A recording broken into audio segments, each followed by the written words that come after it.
தெல்லு திராணி இருந்தா சொல்லுங்க, நான் பதில் சொல்ல தயார். அதை விட்டுட்டு இன்றைக்கு தமிழ்நாட்டுக்கும் டெல்லிக்கும் தான் பிரச்சனையா? ஆமா, டெல்லியில் தானே காங்கிரஸ் இருக்குது. உண்மை தான் சொல்றாரு. டெல்லியில காங்கிரஸ் இருக்குது இல்ல? ஆனா 20 நாள் போராடி போராடி ஸ்டாலினுக்கு ஞாபகம் மறதி வந்துட்டது. ஏன்னா காங்கிரஸ் திமுக உடனே கூட்டணி அமைச்சுட்டாங்களா? 20 நாட்கள் போராட்டம், பத்திரிகையில ஊடகத்திலே மாறி மாறி வந்தது. திமுக கட்சிக்காரர் நிர்வாகிகள் காங்கிரஸ் குறை சொன்னாங்க, காங்கிரஸ்காரர் திமுக குறை சொன்னாங்க. ஒரு காலகட்டத்தில் திமுக காங்கிரஸ் கூட்டணி ஏற்படாத என்ற சூழ்நிலை வந்தது. எப்படியோ கூட்டணி அமைச்சுக்கிட்டாங்க. ஏன்னா மனசாரா கூட்டணி அமைச்சாங்க, சந்தோஷமா இல்ல.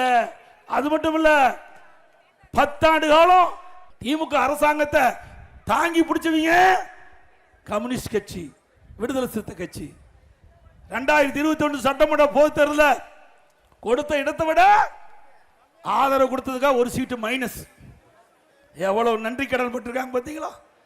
இந்த கூட்டணிக்கெல்லாம் எவ்வளவு தூரம் சொன்னோம், திமுகவை நம்பாதீங்க நம்பாதீங்கன்னு சொன்னோம், கேட்கவே இல்லை. சட்டமன்றத்தில் புகழ்வாங்க. நாங்கள் பிரதான எதிர்க்கட்சி என்ற முறையில் மக்களுடைய பிரச்சனை எடுத்து வைப்போம்.